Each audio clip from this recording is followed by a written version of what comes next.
என் அன்பு தங்க பிள்ளைகளே, நீங்கள் வாழ்கின்ற இந்த வாழ்க்கையில் நம்பிக்கைதான் மிகப்பெரிய சொத்து. நம்பிக்கை என்ற ஒன்று உங்களிடம் இருந்தால் இந்த உலகை கூட உங்களால் வெல்ல முடியும். நம்பிக்கை என்ற ஒரு வார்த்தையை நீங்கள் இழக்க நேரிட்டால் உங்கள் வாழ்க்கை அழிவை நோக்கி சந்தித்து கொண்டிருக்கிறது என்பதன் அர்த்தம்தான். நம்பிக்கை என்பது எவ்வளவு பெரிய சொத்து என்பது நீங்கள் அறியாமலா இருக்கிறீர்கள்? நிச்சயம் கிடையாது. நம்பிக்கை என்ற ஒற்றை சொல்லிற்கு அவ்வளவு சக்தி இருக்கிறது. நம்பிக்கை என்பது உங்களுடைய தாரக மந்திரம். அதனை நீங்கள் உறுதியாக வைத்துக்கொள்ள வேண்டும். யாராவது கஷ்டப்படும் பொழுது கூட அவர்களுக்கும் நீங்கள் நம்பிக்கையை சொல்ல வேண்டும். நீங்கள் ஒருவருக்கு கொடுக்கும் நம்பிக்கையால் அவர்களின் வாழ்க்கை அழியாமல் சந்தோஷமாக போகும் என்றால் அந்த நம்பிக்கையை கூட மற்றவர்களுக்கு கொடுப்பதற்கு ஒரு நொடி கூட நீங்கள் தயங்கக்கூடாது. இப்படி நம்பிக்கை எல்லாரிடமுமே இருந்துவிட்டால் இந்த உலகத்தில் கஷ்டம் என்ற ஒரு வார்த்தைக்கு இடம் இல்லாமல் போய்விடும். பின்பு எதற்காக அனைவரும் நம்பிக்கையை இழந்து தெரிந்து கொண்டிருக்கிறார்கள்? இது தெரியாமல் தான் என் பிள்ளை நீ வாடியிருக்கிறாய்.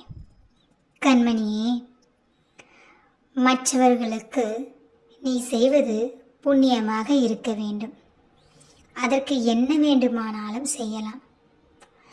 அதற்காகத்தான் உன்னிடம் நான் சொன்னேன், மற்றவர்கள் வாழ்க்கையை இழந்து நிற்கும் பொழுது இந்த உலகத்தில் வாழ பிடிக்காமல் நிற்கும் அந்த நொடி அவர்களுக்கு நம்பிக்கை என்ற ஒன்றை நீ கொடுத்தால் அவர்களின் வாழ்க்கை சீரும் சிறப்புமாக அமையும். அப்படி இருக்கையில் இந்த நம்பிக்கை எதற்காக ஒவ்வொருவரையும் விட்டு விலகிச் செல்கிறது அம்மா என்று நீ கேட்கிறாய். ஒவ்வொருவரின் வாழ்வு அழியும் பொழுதெல்லாம் நம்பிக்கை என்று ஒன்று அவர்களின் மனதில் இருக்கத்தான் செய்யும். ஆனால் அவர்களை பிடிக்காதவர்கள் என்று ஒரு வட்டாரம் இருக்கும்.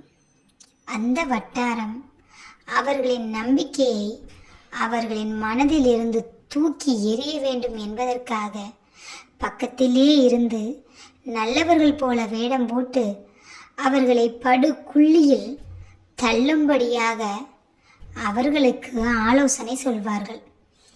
அப்படி சொல்லும் ஆலோசனை அவர்களின் வாழ்க்கையை அழித்து விடுகிறது. இப்படியும் இந்த உலகத்தில் நடந்து கொண்டுதான் இருக்கின்றது. அதனால் புரிந்து கொள்ள வேண்டும். யாராவது உடைய வாழ்க்கையில் கஷ்டத்தை நீ சந்தித்து கொண்டிருக்கும் அந்த வேளையில் உன்னுடைய கஷ்டத்தை அதிகப்படுத்தும்படி உன்னிடம் வந்து நம்பிக்கை என்ற வார்த்தையை ஊட்டி ஊட்டி சொன்னாலும் அதனை நீ நம்பிக்கை என்று எடுத்துக்கொள்ளக்கூடாது. உன்னுடைய வாழ்க்கை மேம்படுவதற்காக அவர்கள் கருத்தை சொல்ல வேண்டுமே தவிர உன்னுடைய வாழ்க்கை அழிவதற்கான கருத்தை அவர்கள் சொன்னால் அதை ஒருபொழுதும் நீ ஏற்றுக்கொள்ளக்கூடாது. அப்படி இருந்தால்தான் உன்னிடம் உள்ள நம்பிக்கை உன்னை காப்பாற்றும். இப்பொழுது நான் சொன்னேன் அல்லவா, மற்றவர்கள் கஷ்டப்படும் பொழுது நீ அவர்களுக்கு நம்பிக்கையான வார்த்தைகளை சொன்னால் அது புண்ணியம் என்று. ஆம் தங்கமே, ஆனால் அவர்கள் உனக்கு பிடிக்காதவர்களாக இருக்கும் பட்சத்தில் அவர்களின் நம்பிக்கையை நீ குழி தோண்டி புதைக்கும்படி பேசக்கூடாது. எப்பொழுதுமே நீ கொடுக்கும் நம்பிக்கை காலப்போக்கில் அவர்களுக்கு தன்னம்பிக்கையாக மாறிவிட வேண்டும். அதுவே அவர்களை சுற்றி ஒரு வளையமாக இருக்க வேண்டும். கொட்டும் மலை போல் மகிழ்ச்சி எதிர்பார்த்தால் அது உனக்கு வெறும் வெட்டு மின்னலை போலவே வந்து செல்கிறது என்று நினைக்கிறாய். அடுத்தவரிடம் இருப்பவை எல்லாம் நம்மிடமும் இருக்கிறதா என்று பார்க்கிறாய். நம்மிடம் இருப்பவையில் எத்தனை பேரிடம் இருக்கிறது என்று பார்க்க தவறு விடுகிறாய்.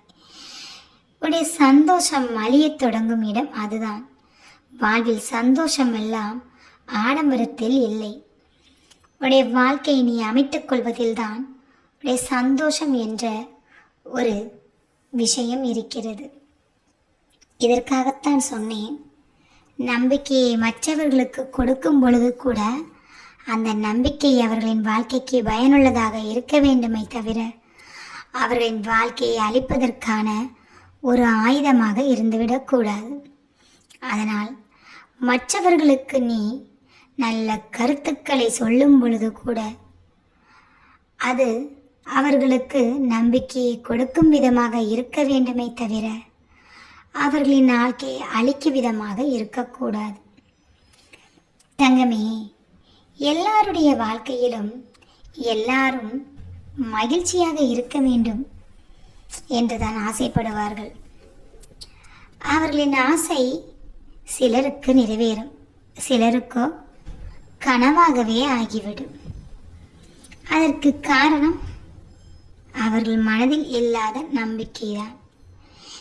எதை செய்ய வேண்டும் என்றாலும் அதனை நீ செய்ய தொடங்கும் பொழுதே இந்த செயல் வெற்றியடையும், நான் இந்த செயலில் முன்னேற்றத்தை கண்டிப்பாக காண்பேன் என்ற நம்பிக்கையுடன் உன்னுடைய உள்ளமும் உன்னுடைய மனமும் சொன்னால் உன்னுடைய வாழ்க்கை உயர்வான இடத்திற்கு சென்றுவிடும். அதற்கு மாறாக நம்பிக்கை என்பதை இழந்துவிட்டு உன்னுடைய வாழ்க்கை அழிய போகும் பாதைக்க நீயே ஒரு வழியை உருவாக்கிவிடக்கூடாது. இதைத்தான் உன் அம்மா நான் பல தடவை சொல்கிறேன். நான் சொல்வதை செவி கொடுத்து கேட்க வேண்டும் பிள்ளைகளே. அப்பொழுதுதான் வாழ்க்கை அழகான பாதையில் செல்லும். அழகான பாதையில் பயணம் சென்றால்தான் வாழ்க்கை உயரமான இடத்தை அடையும். இதற்குத்தான் பல நாட்களாகவும் பல மாதங்களாகவும் பல வருடங்களாகவும் உன்னிடம் நான் பேசிக்கொண்டிருக்கின்றேன். நான் பேசுவது உனக்கு கேட்காது, என்னை பார்க்க உன்னால் முடியாது என்றுதானே நினைக்கிறாய். நிச்சயமாக கண்ணை மூடி அமைதியாக இருந்து கொண்டு என்னை நோக்கி நீ பேசினால் நான் பேசுவது உனக்கு கேட்கும். நான் சொல்லும் நல்ல வழிகளும் உனக்கு கிடைக்கும் செல்ல பிள்ளையே.